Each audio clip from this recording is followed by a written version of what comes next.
septembre, le festival Boomfest, qui est aussi très très bien. Lisez de la bande dessinée. En France, tout le monde lit de la bande dessinée. Voir un homme d'affaires de 50 ans lire une bande dessinée dans la rue, c'est normal. Comme s'il expliquait que le cinéma, c'est que pour les enfants. J'ai l'habitude d'avoir des journalistes qui viennent m'interviewer sur la bande dessinée, des journalistes russes. Souvent, on m'envoie des jeunes stagiaires, parce qu'on considère que la bande dessinée, c'est pas intéressant. Et une des questions, c'est qu'on me dit « Ah, mais la bande dessinée, c'est pour les enfants. » Alors, je leur montre, vous pouvez voir, il y a des albums là qu'on met tout en haut, parce que c'est pas pour les enfants. Parce que bande dessinée, comme la littérature, comme le cinéma, peut traiter tous les sujets. Et on me dit aussi, parfois, c'est pour les idiots.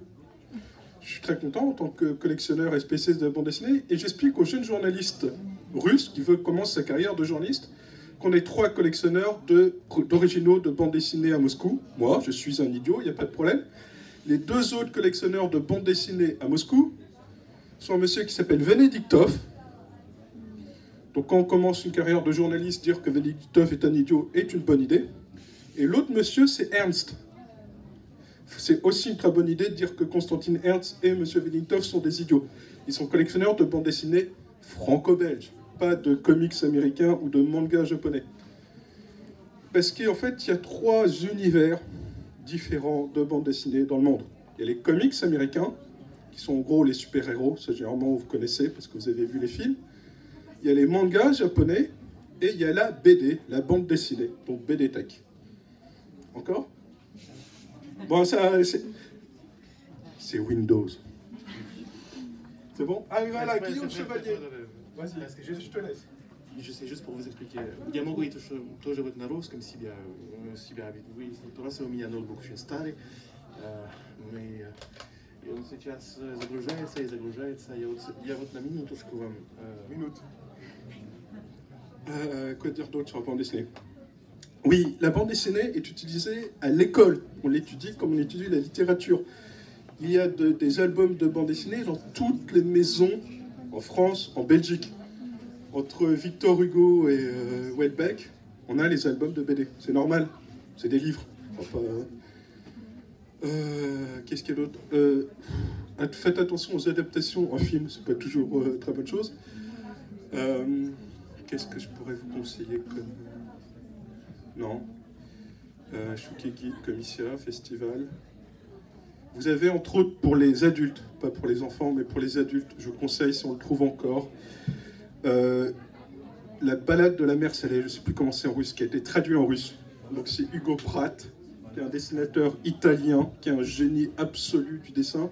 On doit avoir 1 ou 2 albums là, et c'était traduit en russe, donc vous pouvez commencer. Mais la bande dessinée est aussi très utilisée chez les enfants comme moyen pédagogique. Tous les pédagogues français, belges et autres adorent la bande dessinée parce que ça motive les enfants à lire, ce qui peut être un problème actuellement. Parce qu'on commence d'abord, on voit les grands, on voit nos parents qui lisent de la bande dessinée, et on commence à lire les images. C'est quand même que des images. On commence à lire les images, les unes après les autres, puis on a envie de comprendre les dialogues. Donc ça motive. Plus motivé que de lire un truc où il n'y a que des lettres et une image toutes les 500 pages. Il y a de très bonnes histoires. Les meilleurs auteurs français comme Beigbeder ou Weber, que vous aimez bien aussi, ont écrit des bandes dessinées. Beigbeder, c'est pas une bande dessinée pour les enfants. Je précise, qui est vraiment pas pour les enfants. Vous connaissez Beigbeder. Et donc c'est très motivant. Ça permet aussi d'associer une image et un texte, des sons. Qu'est-ce qu'il y a d'autre? Plein de choses à dire sur la bande dessinée, mais je suis fatigué. Des questions? Non, posez-moi des questions, s'il vous plaît. J'ai une question. Comment c'est arrivé que les bandes dessinées en France et en Belgique ont développé si forcément qu'on les utilise pour le bioéconomique et politique aussi? Alors, d'abord, c'est pas tellement que ça soit... Alors, c'est un peu plus en France et en Belgique, mais c'est surtout que c'est pas beaucoup en Russie. Il y a de la bande dessinée dans le monde entier, sauf en Russie. Enfin, je schématise, mais c'est à peu près ça. En fait, aux États-Unis, France, Belgique et Japon, les origines ne sont pas les mêmes. Et les industries ne sont pas les mêmes. En France et en Belgique, ça vient beaucoup de la caricature. Alors que les mangas, ça vient des estampes. Et ça se voit d'ailleurs dans les thèmes et dans la graphie, dans la façon dont c'est, ça ne vient pas de la même façon. Les journaux qui ont commencé à faire des espèces de bandes dessinées sont des gens qui sont passés doucement de la caricature à la bande dessinée. Le mot comics aux États-Unis, au début, les comics aux États-Unis n'étaient pas pour les enfants, ils étaient pour les adultes. Parce que c'était pour faire rire dans les magazines sérieux. C'était dans l'Herald Tribune, dans le New York Times. Donc c'était d'abord pour les adultes. Et c'était justement les caricaturistes qui, petit à petit, ont utilisé ce système génial pour raconter des histoires de façon pratique. Donc c'est pour ça que ça marche en France et en Belgique. Après, très rapidement, on a eu des industries. C'est un marché énorme.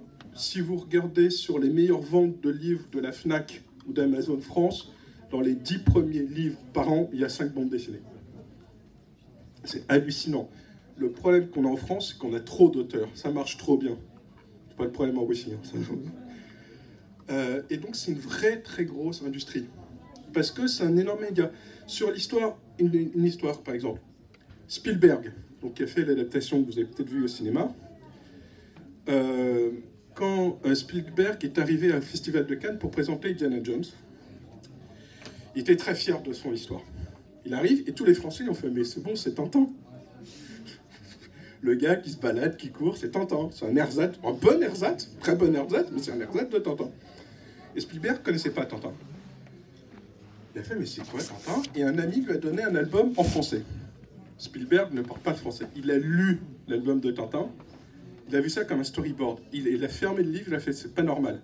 Je parle pas français, j'ai compris tous les dialogues, j'ai compris tous les personnages, j'ai compris toutes les blagues, j'ai compris toute l'histoire. » C'est un Américain, il a fait « J'achète. » Il a appelé Hergé, juste avant qu'il meure, il a acheté les droits, il a attendu 25 ans pour faire le film.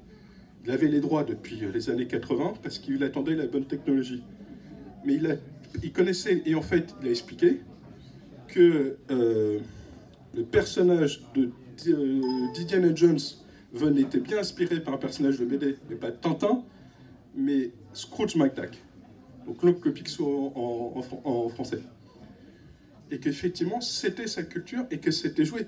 Tous les artistes, tous les politiques, Sarkozy, qui est peut-être en prison actuellement, ou d'autres, vont tous avoir la référence de bande dessinée et en parler dans leur discours.